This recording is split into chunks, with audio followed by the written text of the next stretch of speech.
Hello friend, welcome back to my YouTube channel. I am Kishan and you are watching Kishan career hub. आज हम लोग देखेंगे JSSC द्वारा आयोजित प्रोजेक्ट रेल का जो मंथली बेसिस पे एग्जाम होता है उसी का साइंस का पेपर है ये, और ये क्लास 9 के लिए। ठीक है फ्रेंड, तो चलिए शुरू करते हैं। पहला प्रश्न यह है कि निम्न में से कौन सा तत्व नहीं है। ठीक है, तो लिखा हुआ है नंबर ऑप्शन ए है सोडियम, ऑक्सीजन, ऑप्शन सी है जल और लोहा।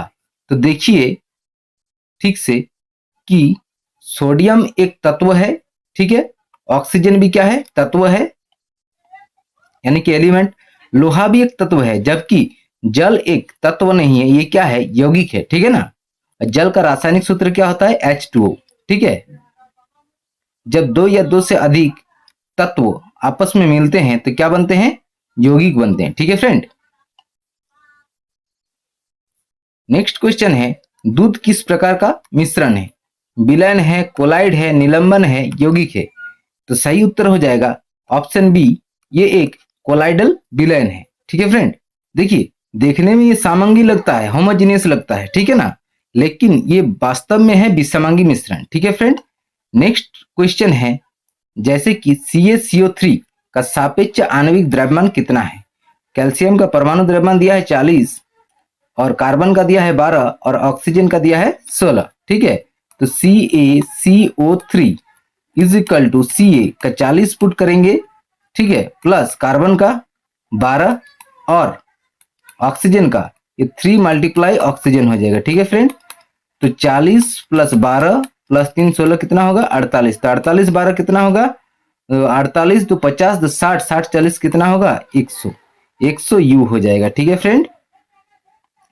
नेक्स्ट क्वेश्चन है पौधों में वृद्धि के लिए उत्तरदायी उत्तक कौन सा है, स्थायी उत्तक, विभोज उत्तक, जटिल उत्तक, एपिथेलियम उत्तक। ठीक है, तो सही उत्तर हो जाएगा ऑप्शन बी, विभोज उत्तक। पौधे में वृद्धि के लिए विभोज उत्तक, ठीक है, उत्तरदायी है।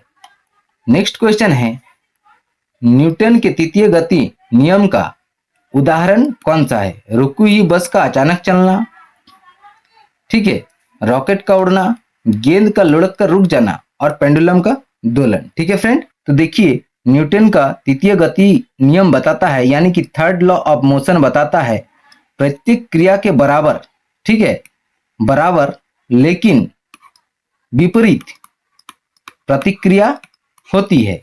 ठीक है, तो इसमें से रॉकेट का उड़ना जो है ये तृतीय गति नियम को फॉलो करेगा, क्योंकि देखिए रॉकेट की गैसें नीचे की ओर बल लगाती है, ठीक है, जिसकी विपरीत प्रतिक्रिया क्या होता है, बल द्वारा रॉकेट ऊपर की ओर उड़ जाता है। ठीक है फ्रेंड, आई होप आपको समझ में आया होगा।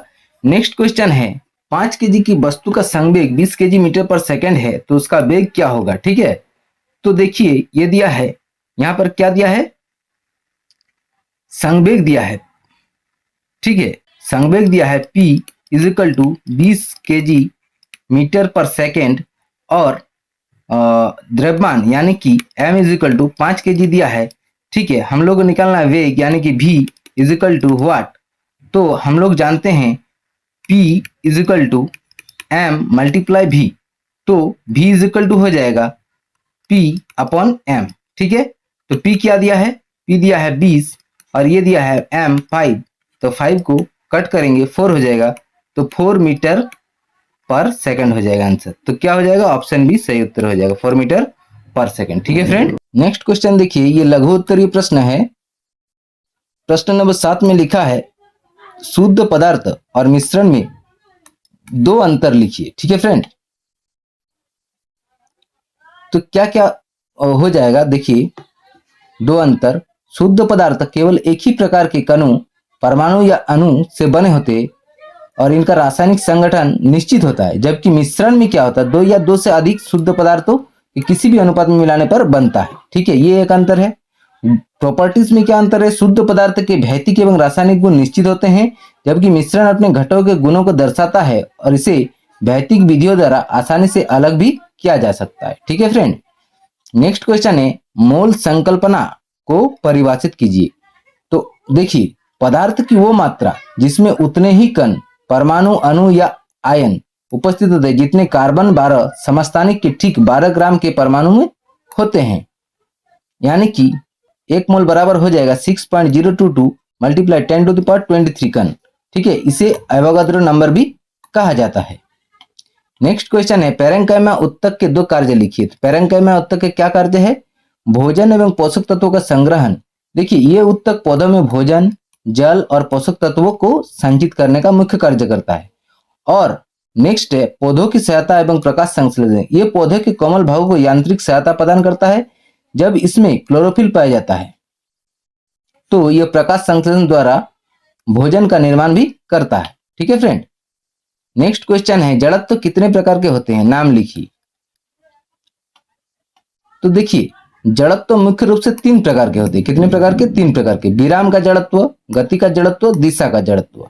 ठीक है। नेक्स्ट क्वेश्चन है, दीर्घ उत्तरीय प्रश्न, बहुपरमाणुक आयन क्या है? किन्हीं 4 बहुपरमाणुक आयनों के नाम और सूत्र लिखिए। तो देखिए, परमाणु का वह समूह जिस पर एक निश्चित आवेश, धनावेश या ऋणावेश हो सकता है, उपस्थित होता है, उसे बहुपरमाणुक आयन कहते हैं। ये एक इकाई की भांति कार्य करता है। 4 बहुपरमाणुक आयन एवं उनके सूत्र क्या क्या है? देखिए, जैसे कि ammonium ion, hydroxide ion, carbonate ion, sulphate ion. ठीक है फ्रेंड।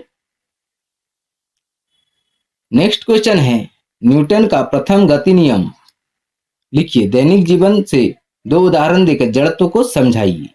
तो न्यूटन का प्रथम गति नियम यह बताता है कि यदि कोई वस्तु विराम अवस्था में है तो विराम में ही रहेगी, और यदि वो एक समान चाल से सीधी रेखा में गतिमान है तो वो गति में ही रहेगी जब तक कि उस पर कोई बाह्य या असंतुलित बल न लगाया जाए। इसे जड़त्व का नियम भी कहा जाता है। तो न्यूटन के फर्स्ट लॉ ऑफ मोशन को क्या बोला जाता है? जड़त्व का नियम। ठीक है फ्रेंड।